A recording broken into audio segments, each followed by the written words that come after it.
Hello everyone, welcome to all of you. हम chapter number 2 वैद्युत रसायन के बारे में पढ़ रहे हैं और आज हम इस वीडियो में नैनसर्ट समीकरण के बारे में पढ़ेंगे। अभी तक जो हमने इलेक्ट्रोडों के बारे में पढ़ा है उन सभी इलेक्ट्रोडों में विद्युत अपघट्यों की सांद्रता इकाई थी, लेकिन ये आवश्यक नहीं है कि सदैव विद्युत अपघट्य की सांद्रता इकाई हो। नैनसर्ट समीकरण की सहायता से हम विद्युत अपघट्य की किसी भी सांद्रता पर इलेक्ट्रोड का इलेक्ट्रोड विभव ज्ञात कर सकते हैं।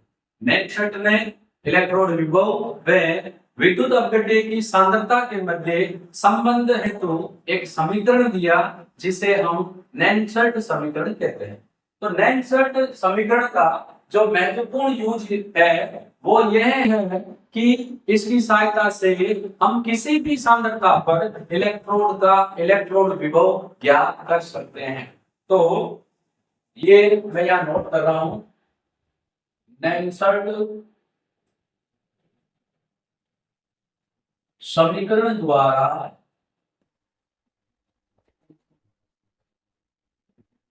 किसी भी सांद्रता पर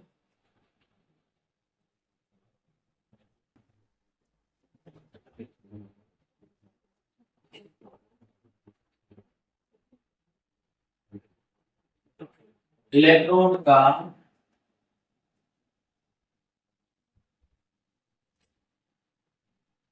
इलेक्ट्रोड विभव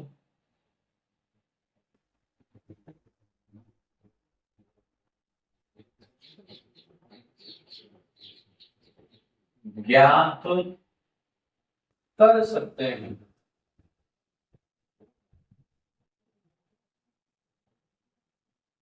विद्युत अपघट्य की सांद्रता चाहे कितनी भी हो, हम इस समीकरण द्वारा एक इलेक्ट्रोड का इलेक्ट्रोड विभव या सेल का सेल विभव ज्ञात कर सकते हैं। अब देखो, हम एक इलेक्ट्रोड अभिक्रिया की बात कर रहे हैं। माना कि एक इलेक्ट्रोड अभिक्रिया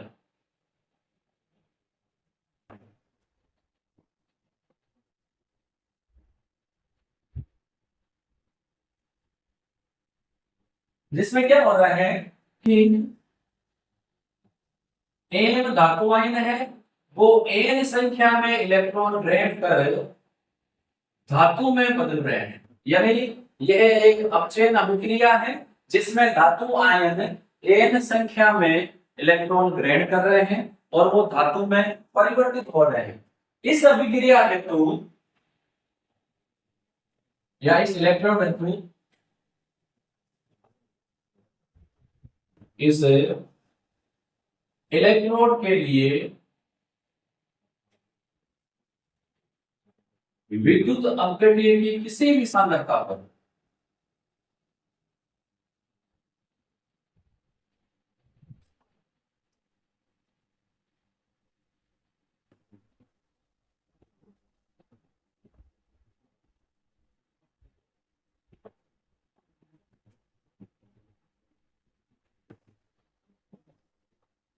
मानक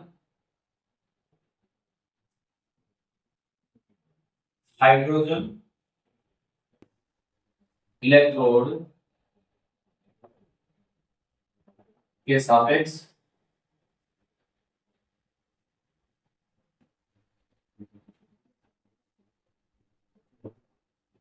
या के सापेक्ष इलेक्ट्रोड विभव को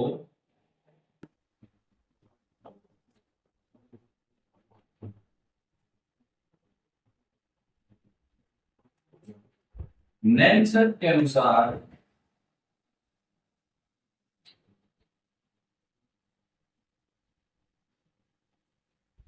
निम्नलिखित प्रकार से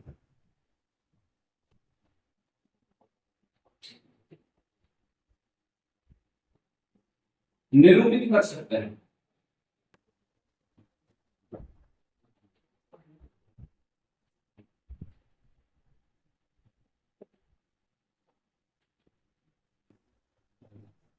तो ये एक इलेक्ट्रोड अभिक्रिया है और इस इलेक्ट्रोड अभिक्रिया के लिए इलेक्ट्रोड का विद्युत अपघट्य की किसी भी सांद्रता पर हाइड्रोजन भी कौन सा, मानक हाइड्रोजन इलेक्ट्रोड। तो इस इलेक्ट्रोड के लिए विद्युत अपघट्य की किसी भी सांद्रता पर मानक हाइड्रोजन इलेक्ट्रोड के सापेक्ष इलेक्ट्रोड विभव को नैनसर्ड के अनुसार निम्न प्रकार से निरूपित कर सकते हैं। तो इस इलेक्ट्रोड का जो इलेक्ट्रोड विभव है नैनसर्ड के अनुसार, यानी E of N plus M ये बराबर होगा E node of Mn plus M, reduction दिखा रहे हैं, minus RT upon NF, natural log ऊपर क्या आएगा, उत्पाद है सांद्रता किसकी, M सॉलिड की, अपॉन अभिकारक में सांद्रता किसकी, Mn plus.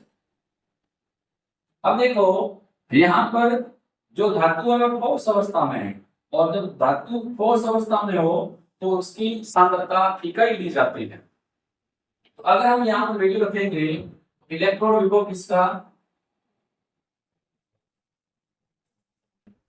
M plus N का, ये बराबर होगा E नोड का मतलब है मानक इलेक्ट्रोड विभव Mn प्लस M।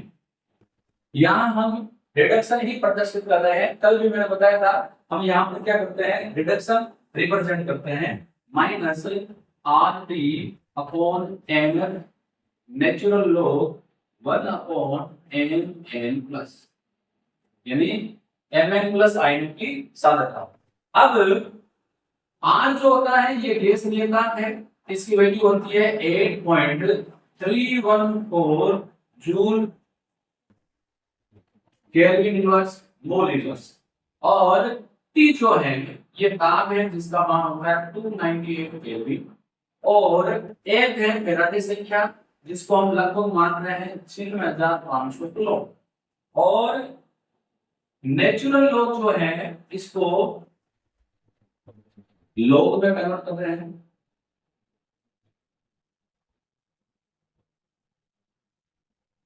ln यानी नेचुरल लॉग को लॉग में बदलने पर जो राशि है उसको हम 2.303 से गुणा करते हैं।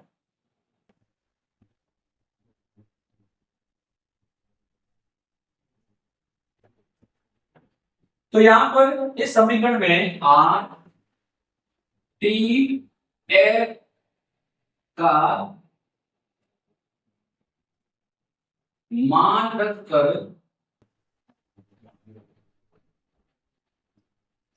नेचुरल लॉग को लॉग में बदलने पर ये जो इक्वेशन है इसमें हम R का मान रख रहे हैं, T का मान रख रहे हैं, F का मान रख रहे हैं, और जो लॉग है नेचुरल लॉग इसको हम लॉग में कन्वर्ट कर रहे हैं। तो इलेक्ट्रोड विभव किसका, Mn प्लस M का इक्वल टू मानक इलेक्ट्रोड विभव इलेक्ट्रोड का, माइनस जब वैल्यू रखेंगे तो देखो आधा हो गया 2.303, R की वैल्यू 8.314, क्योंकि मैंने बताया है कि जब नेचुरल लॉग को लॉग में कन्वर्ट करेंगे तो जो राशि है उसको 2.303 से गुणा करेंगे, R की वैल्यू 8.314, T की value 298 kelvin upon N into F की वैल्यू 6500, नेचुरल लॉग की जगह लिखेंगे log 1 upon Mn plus ion की सांद्रता। तो क्या हो जाएगा ये समीकरण, ये समीकरण हो जाएगा T of Mn plus M बराबर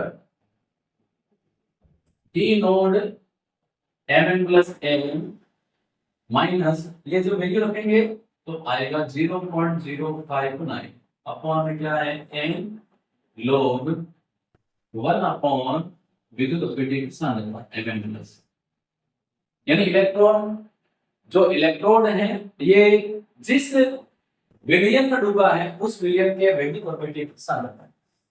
ये जो समीकरण है ये हमें इलेक्ट्रोड विभव और विद्युत अपघट्य के सांद्रता के मध्य संबंध स्थापित करता है या संबंध बताता है, और इसी समीकरण को क्या बोलते हैं, नैनसर्ड समीकरण।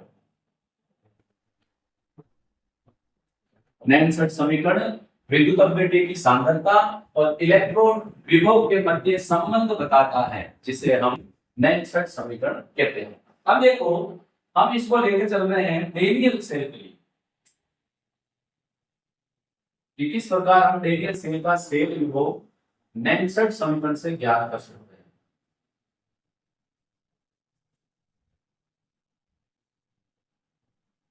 तो नैनसट समीकरण को जब हम रेडियल सेल के लिए अप्लाई करेंगे तो हमें पता है कि रेडियल सेल में कॉपर का कैथोड होता है और जिंक का एनोड होता है। तो देखो अगर मैं कॉपर के लिए कहूं तो कॉपर +2 के रूप में रहता है, ये 2 इलेक्ट्रॉन ग्रहण करेगा और किसमें कन्वर्ट हो रहा है, कॉपर सॉलिड।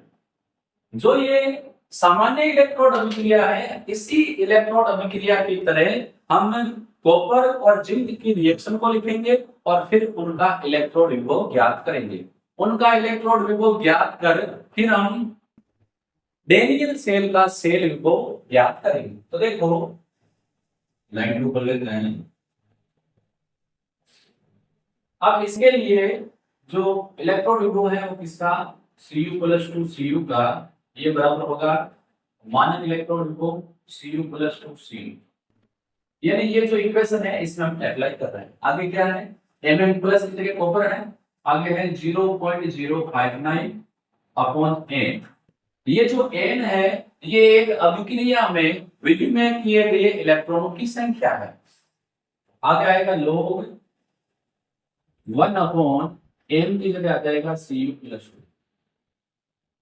ऐसे ही जिंक के लिए लगाएंगे तो Zn+2, 2 इलेक्ट्रॉन अगर एक्सेप्ट करता है तो जिंक सॉलिड में कन्वर्ट हो जाएगा।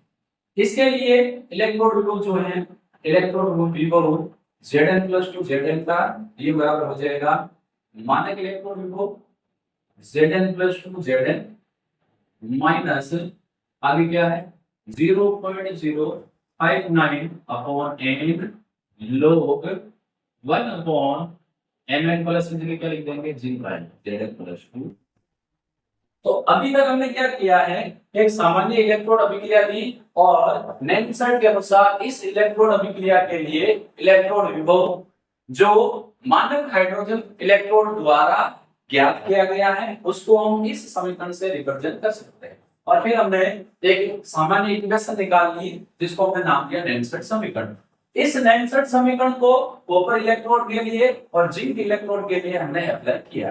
अब देखो जो रेडियल सेल है उस रेडियल सेल का जो सेल विभव है वो बराबर किसका होता है, ई नोड सेल। चलो इसको रहने देते हैं, सामान्य बात करते हैं। जो सेल का सेल विभव है या विद्युत वाहक बल है वो किसके बराबर होगा, ई ऑफ कैथोड, यानी सेल विभव कैथोड का माइनस इलेक्ट्रोड विभव किसका, एनोड। किसी भी इलेक्ट्रोड का इलेक्ट्रोड या सेल विभव जो है, देखो जब हम एक सेल की बात कर रहे हैं तो सेल का सेल विभव या विद्युत वाहक बल उस सेल के कैथोड और एनोड के इलेक्ट्रोड विभव के अंतर के बराबर होता है। अब हम क्या करेंगे, जो समीकरण 1 और 2 है इन समीकरण की सहायता से हम कैथोड और एनोड की वैल्यू कर देते हैं। तो देखो ई ऑफ सेल बराबर, दिक्कत हो रही है तो जो रेडियल सेल है इसमें कैथोड कौन होता है, कॉपर, तो इलेक्ट्रोड विभव कॉपर का माइनस एनोड होता है जिंक का, तो इलेक्ट्रोड विभव जिंक। तो समीकरण 1 और 2 की सहायता से इसमें हम वैल्यू रख देंगे। तो ई ऑफ सेल यानी रेडियल सेल का सेल विभव ये बराबर होगा ई ऑफ कैथोड। तो कैथोड क्या, देखो ये रहा, या यूं देख लो सीधा सा, बस Cu+2 Cu बराबर क्या है, वैल्यू रख दो ई node of Cu+2 Cu minus 0.059 upon n, आगे है log 1 अपॉन Cu+2। ये हमने कैथोड का रख दिया। अब हम बात करते हैं एनोड यानी जिंक की। ये जिंक का हो रहा है, जिंक माइनस का लगेगा, जिंक का लिख दो E naught of zinc plus two zinc आगे है माइनस 0.059 बटा एन log 1/Zn+, ये हमने इसकी होगी।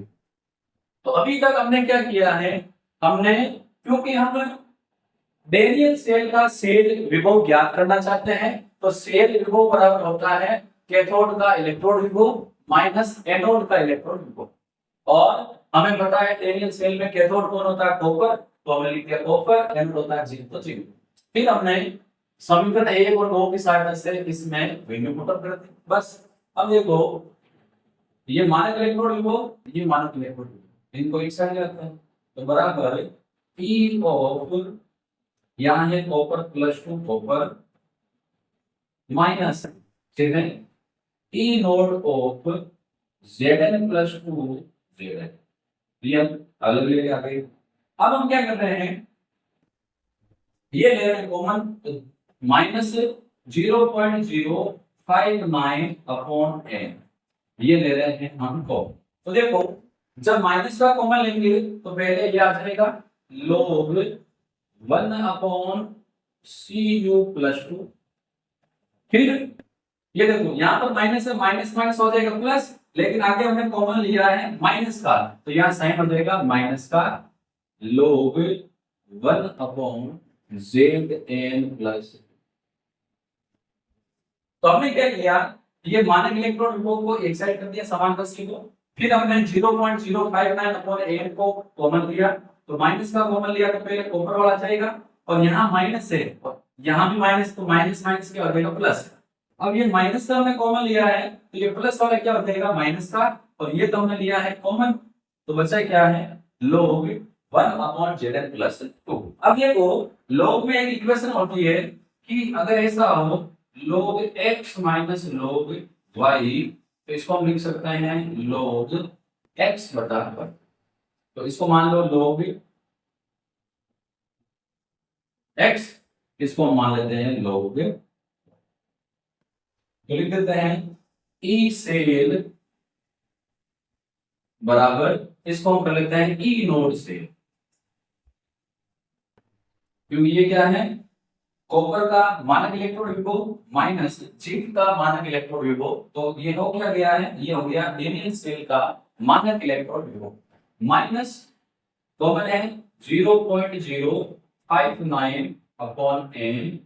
अब देखो ये log x है, ये log y है, इसको कैसे लिख सकते हैं log x, x क्या है 1/Cu+2, ये हमने लिख दिया log x, और y क्या है, y है तो x बटा y, तो y है 1/Zn+2, तो ये 1/Zn+2, तो Zn+2 कहां चला जाएगा, तो ये जो इक्वेशन है ये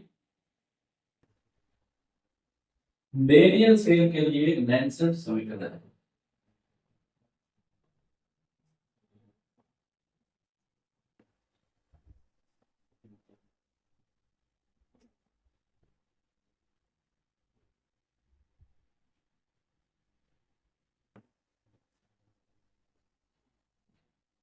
अब डेनियल सेल का जो सेल विभव है या विद्युत वाहक बल है, ये कॉपर आयन और जिंक आयन की सांद्रता पर निर्भर करता है। अब निर्भर कैसे करेगा, देखो थोड़ा सा मैं यहाँ इरेज कर देता हूँ, अपना थोड़ा सा बोर्ड काम में ले लेते हैं।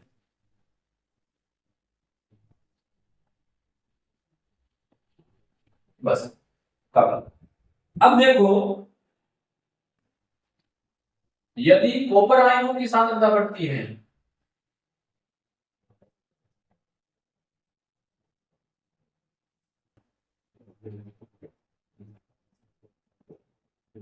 तो क्या होगा, और जिंक आयनों की सांद्रता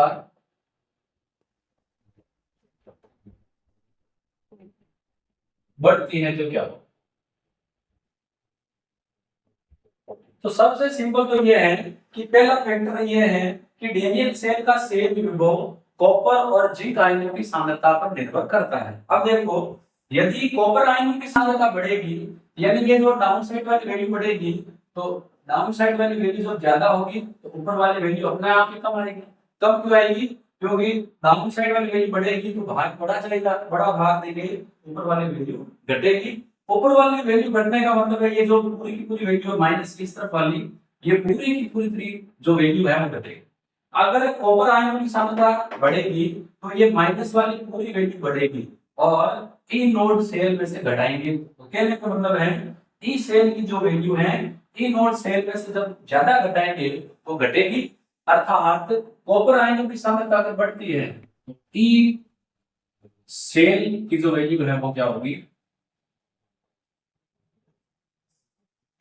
देखो थोड़ा सा इसको वापस बता रहा हूं।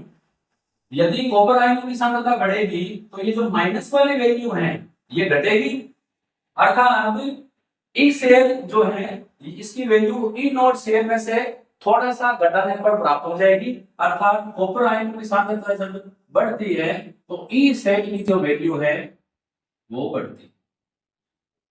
अब देखो अगर जिंक आयनों की सांद्रता बढ़ेगी तो जिंक आयनों की सांद्रता बढ़ने का मतलब है ये माइनस वाली पूरी वैल्यू बढ़ेगी, और माइनस वाली जब पूरी वैल्यू बढ़ेगी तो इन और सेल में से और अधिक वैल्यू हमें घटानी पड़ेगी।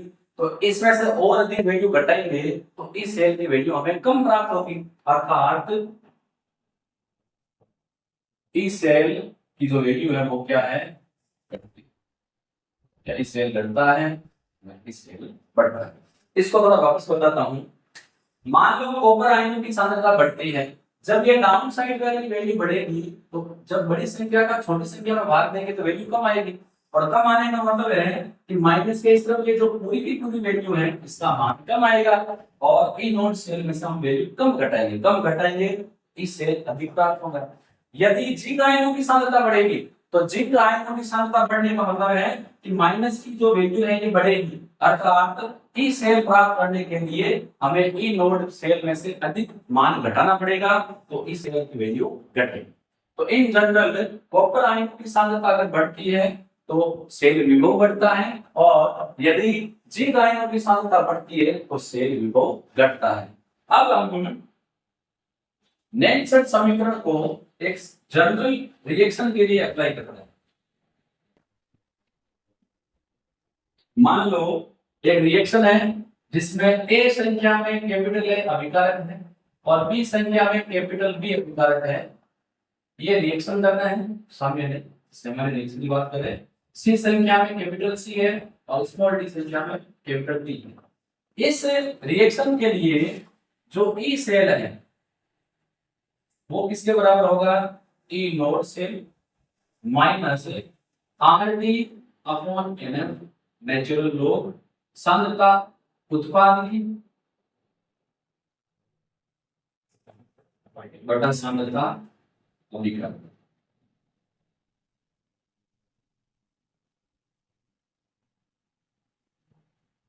तो यहां पर जैसे ही हम नेल्सन समीकरण को आगे अप्लाई कर रहे हैं तो क्या होगा? ई सेल बराबर E naught cell minus R D upon N F L N, उत्पाद क्या है? सी, जिसकी सी क्या है? सी, और क्या है? डी, जिसकी स्टोइकियोमेट्री है डी, ऐसे ही अभिकारक है ए जिसके मोल या स्टोइकियोमेट्री ए, ऐसे बी जिसके मोल या स्टोइकियोमेट्री बी। तो एक जनरल सी रिएक्शन के लिए अगर हम नेल्सन समीकरण अप्लाई करें तो इस प्रकार हमें जो सेल का सेल विभव है वो प्राप्त हो जाएगा। तो एक जनरल अभिक्रिया के लिए नेल्सन समीकरण को अप्लाई करने पर सेल का सेल विभव बराबर मानक सेल विभव minus R T upon N L N अभिकारक की सॉरी उत्पाद की सांद्रता बटा अभिकारक की सांद्रता। तो हम इस प्रकार किसी भी एक जनरल सेल अभिक्रिया के लिए इस प्रकार हम एक जनरल सेल अभिक्रिया के लिए नेल्सन समीकरण को अप्लाई करके उस सेल का सेल विभव ज्ञात कर सकते हैं। तो यहाँ पर हमने नेल्सन समीकरण को कंप्लीटली पढ़ लिया है। अगले वाले वीडियो में नेल्सन समीकरण में साम्य अवस्था स्थिरांक में संबंध और एक अभिक्रिया की गिब्स ऊर्जा के बारे में हम अलग से पढ़ेंगे। तो नेल्सन समीकरण क्या है? नेल्सन समीकरण द्वारा हम विद्युत अपघट्य की किसी भी सांद्रता पर इलेक्ट्रोड का इलेक्ट्रोड विभव ज्ञात कर सकते हैं।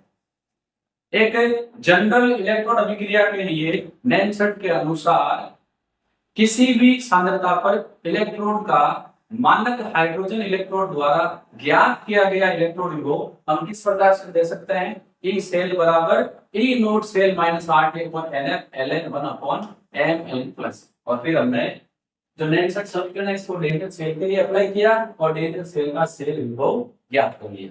और फिर एक जनरल रिएक्शन के लिए हमने नेक्स्ट समीकरण अप्लाई किया और एक जनरल से अभिक्रिया का सेल विभव हम इस प्रकार ज्ञात कर सकते हैं।